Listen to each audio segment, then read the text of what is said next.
Ever wonder how an organization like Doctors Without Borders handles um, the mental health of their own people? I mean, we're talking about folks working in some of the world's toughest situations. Today, we're diving into that very question, how Doctors Without Borders supports the mental health of their staff.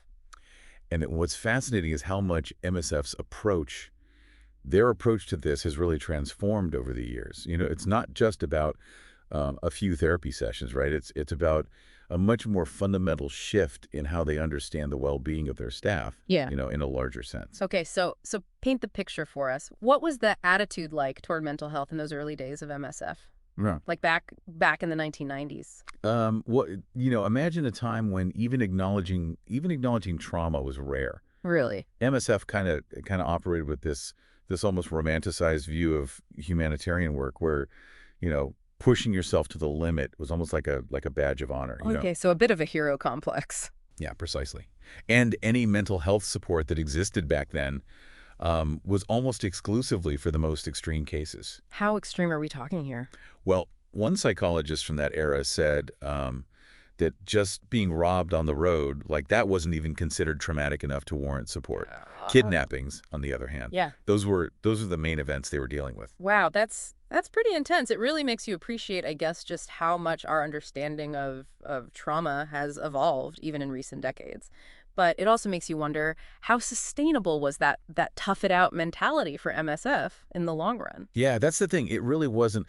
The 2000s brought about this major reckoning for MSF, Right. largely prompted by two catastrophic events, right? Yeah. You had the Haiti earthquake in 2010, Right. and then the Ebola outbreak in 2014. Both of those just push humanitarian response to its absolute limit. Absolutely. The sheer scale of suffering that was involved in both of those events, it forced MSF to confront this kind of uncomfortable truth. You can't just treat trauma after the fact. Like, you need to be preventing it in the first place. Yeah. It's like that old saying, an ounce of prevention is worth a pound of cure. Precisely. That's when you start to see, burnout. You start to see compassion fatigue, that feeling of being emotionally drained, emotionally numb from constant exposure to suffering and just the everyday stress of doing humanitarian work. All those things started to be recognized as serious problems that needed attention. Yeah, it was a turning point. They realized that everyone who is involved in these missions, not just those in the absolute most extreme situations, needs support, but recognizing the problem, that's one thing. Actually changing like a deeply ingrained organizational culture, that's another thing entirely. So how did MSF begin to actually tackle this problem? Well, this is where the story takes a really intriguing turn, I think. See, MSF actually had to expand its very definition of what actually constitutes a difficult work environment. What do you mean by that? So at one point, they actually found that the stress of working with migrants in Paris, this was leading to more resignations than working in active war zones. Wow, that's really telling. Yeah. It highlights that trauma isn't always about, violence or immediate danger, right? It's about the cumulative weight of these really challenging situations, whatever those situations may be. Exactly. And that's a lesson with implications far, far beyond the humanitarian field. Yeah. It speaks to this importance of recognizing and addressing workplace stress in any profession, really. Absolutely. So how did this new understanding of stress and trauma, how did it actually translate into like concrete actions? What did MSF do differently? Well, they really moved away from this model of solely reacting to traumatic events after they happened. And instead, they started to really focus on proactively promoting well-being, like preventing burnout before it even happens. And we start to see this shift reflected in everything from their training materials to how they structured their missions. Speaking of training, the article we read mentioned a guide for project coordinators. What kind of things does it cover? You might expect, a guide on stress management for humanitarian workers Yeah. to mostly focus on coping with violence, right? Right, yeah. But in this MSF guide, that's only one small part of it. Okay. So what else is in there? Well, the vast majority of the guide focuses on these things that seem kind of basic on the surface. Yeah. Like, are people eating well? Are they sleeping enough? How's the team dynamic? Do people have the communication skills to navigate difficult conversations with each other? It's really about building resilience in all aspects of their work and lives, not just reacting to crises when they happen. Yeah. It's about creating a culture of well-being sort of from the ground up rather than just putting a bandage on after someone's already injured. Exactly. And this shift towards a more holistic approach, it wasn't just a top-down decision, right? It was Yeah. also driven by the changing demographics of MSF staff themselves. How so? Well, in the early days, most MSF expats, they came from these very specific backgrounds. Right. You know, doctors, nurses, logisticians. Yeah. They often had this almost vocational view of humanitarian work. Yeah, I they mean, were really drawn to the mission, the adventure of it all. precisely. But Yeah. over time, MSF started attracting people from these more diverse fields. Hmm. Folks with these established careers who wanted to contribute to humanitarian work for a period of time, not necessarily make it their whole lives. Right. So they weren't necessarily looking for adventure. They wanted more of a fulfilling career move. Yeah. And naturally that comes with different expectations. Exactly. And they had different priorities, right? Yep. They were more aware of mental health issues. They were much less tolerant of that old tough it out mentality of the past. Right. They were just more vocal, more willing to kind of speak up and say, hey, this isn't sustainable, and it shouldn't be. Yeah, it's like any field, right? The generational shifts kind of change what people value in a job. Absolutely. Yep. And on top of that, you have just this greater societal awareness of mental health in general, right? Yeah. It's not as taboo to talk about these things anymore, even in traditionally stoic professions. People are definitely more comfortable now saying, "Hey, I need a little help," or this is taking a toll on me. Exactly. And organizations are they're recognizing the need to actually provide that support. It's no longer seen as this weakness. It's seen as a sign of strength, a sign of self-awareness. But here's where it gets even more interesting, I think. Oh, I love when it gets interesting. Tell me more. Even when you're trying to do the right thing, right? Like Okay. prioritize your staff's well-being, it can still get complicated. And within MSF, a really heated debate emerged about just how far this support should go and what it should actually look like in practice. You have my full attention. What were they debating? It really became this philosophical tug of war in a way. Okay. Some people within MSF saw this increased focus on mental health as a purely practical matter. So essential for avoiding burnout, keeping people effective, that sort of thing. Exactly. Happy, healthy staff, Yeah. that equals better humanitarian work, Yeah. essentially. Logical enough, Right. right? But then you had others who took a more, shall we say, ethical stance. Okay. Meaning? They were arguing that caring for staff, this was the humanitarian duty.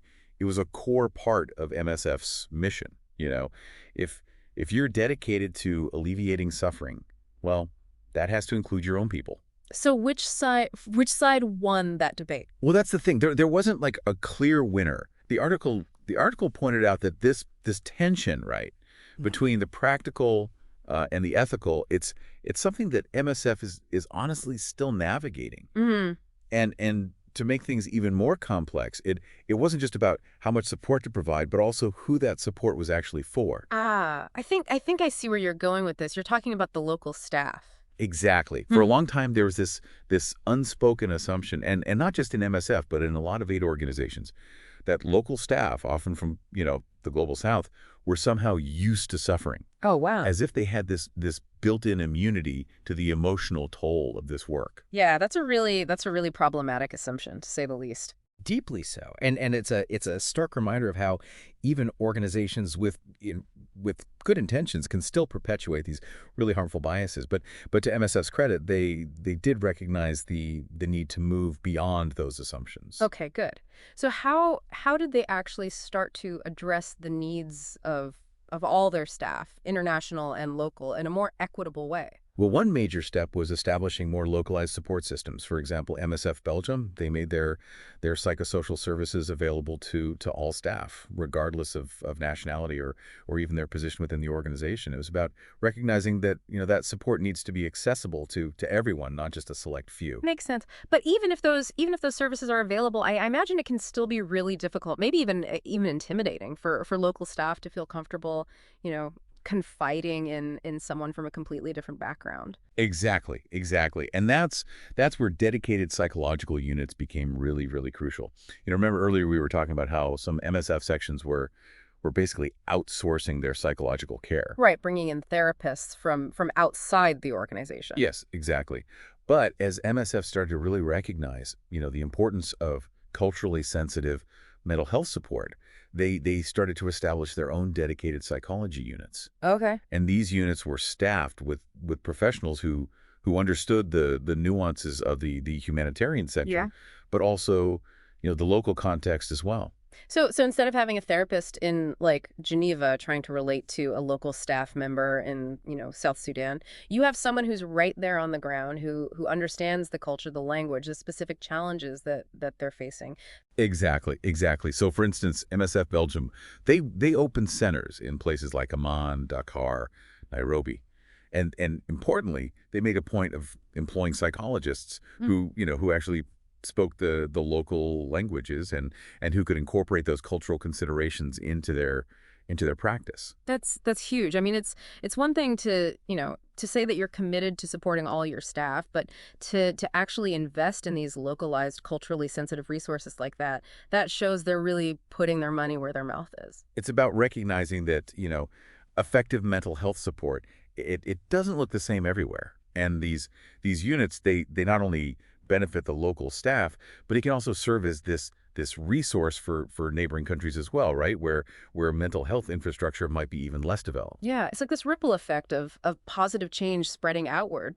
Precisely, building capacity and expertise where it's most needed.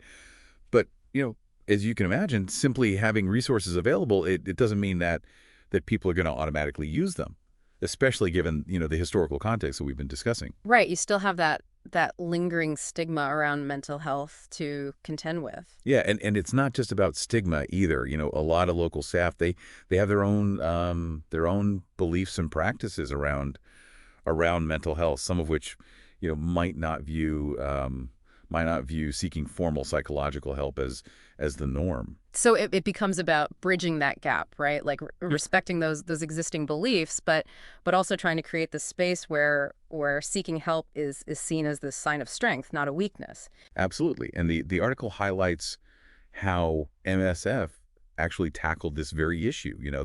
They really focused on raising awareness about the available resources, making it clear that these services were for everyone. They actively worked to destigmatize mental health within the organization.